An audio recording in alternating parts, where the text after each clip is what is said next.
Terima kasih Anda kembali bersama kami, pemirsa. Kami akan melanjutkan perbincangan dengan Bapak Danis Sumadilaga. Pak, hari ini di hari ulang tahunnya Presiden Jokowi malah belusukan ya Pak ya, melihat beberapa proyek. Salah satunya adalah Bocimi yang mangkrak dari tahun 1997.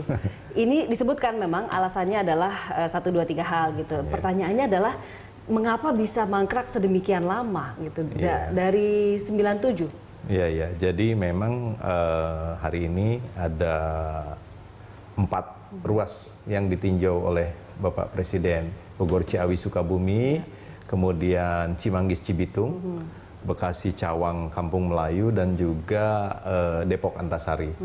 Jadi itu memang proyek yang dikunjungi. Ya, berbagai macam persoalan yang dihadapi. Ya, diantaranya memang masalah pembiayaan, kedua juga masalah pembebasan tanah dan sebagainya. Nah, kembali tadi saya jelaskan bahwa proses pembebasan tanah sekarang semakin membaik. Nah, sekarang tinggal masalah investasi untuk konstruksinya. Nah, karena memang barangkali investor yang lama belum mampu untuk membiayainya, dilakukanlah take over, pengambil alihan, dilakukan oleh salah satu BUMN, PT Waskita Karya. Begitu juga di Cimanggis Cibitung untuk mempercepat itu. Begitu. Setelah di take over nanti skemanya seperti apa untuk melanjutkan pembangunan? Ya, mereka sebagai investor jalan tol, investor jalan tol yang akan melanjutkan pembangunan jalan tol tersebut. Dan ini sekarang sudah berjalan, sudah mulai berjalan kembali, Jadi Bocimi sudah mulai berjalan, PT Waskita Karya melalui Waskita Toll Road-nya akan melanjutkan pembangunan jalan tol tersebut. Cimanggis Cibitung juga sudah mulai berjalan di titik Cimanggis ke arah Cibitung.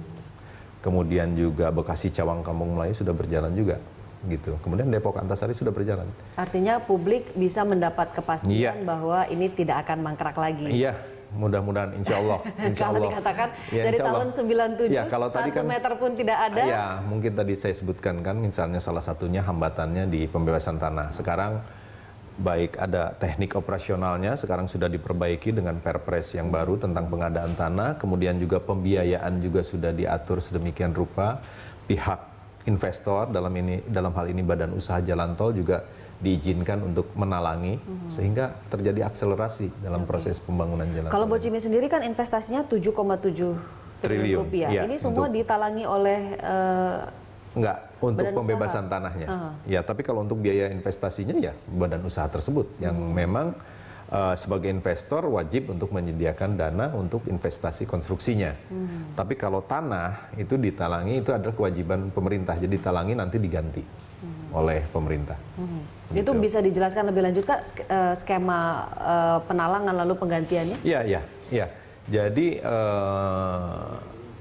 pihak badan usaha itu menalangi, membayar ya nanti dengan bunga yang sudah disepakati. Ini dalam proses finalisasi Perpresnya, kemudian juga ada proses APBNP untuk mengganti dana talangan. Berarti menggunakan dana APBNP? Iya.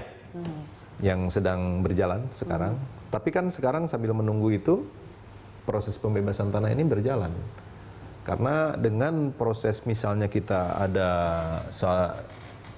misalnya 1 triliun untuk pembebasan tanah, ya itu ada akselerasi konstruksi mungkin bisa 5 triliun yang bisa berjalan. Ya. Dari kita sudah menghilangkan salah satu hambatan dalam masalah tanah. Karena kalau tanah tidak ada kan tidak mungkin terjadi akselerasi konstruksi.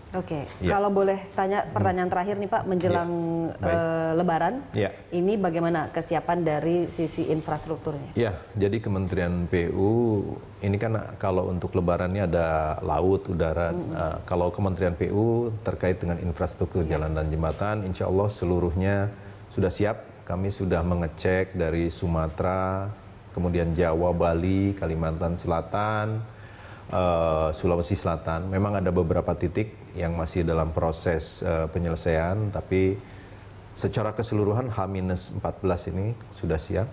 Nah, ada beberapa titik, misalnya kemarin saya juga mengecek salah satu di Pantura jembatan Sipait namanya, itu H-7 ya. Kemudian juga kita antisipasi akhir-akhir ini cuaca yang berkaitan dengan longsor, banjir, itu kita menyiapkan alat-alat berat. Sudah diantisipasi? Sudah. Kami sekarang misalnya di Semarang itu, Jalan Raya Kaligawe, dari Semarang ke arah Demak, itu kita sudah pasang pompa untuk supaya tidak mengganggu, insya Allah. Artinya pemudik bisa lebih tenang mudik ya kan? pada tahun ini, iya, Pak. Kemudian juga penambahan jalan tol dan juga fasilitas-fasilitas yang ada di rest area kita tingkatkan, air, toilet dan sebagainya. Kemudian sisi keamanan juga prasarananya kita tingkatkan, marka, rambu dan sebagainya. Mudah-mudahan insya Allah arus mudik bisa berjalan lancar. Itu harapan kita semua, Pak Danis. Baik, Pak Danis, terima kasih banyak atas kehadiran dan masukannya pada malam hari ini. Sama-sama. Terima kasih.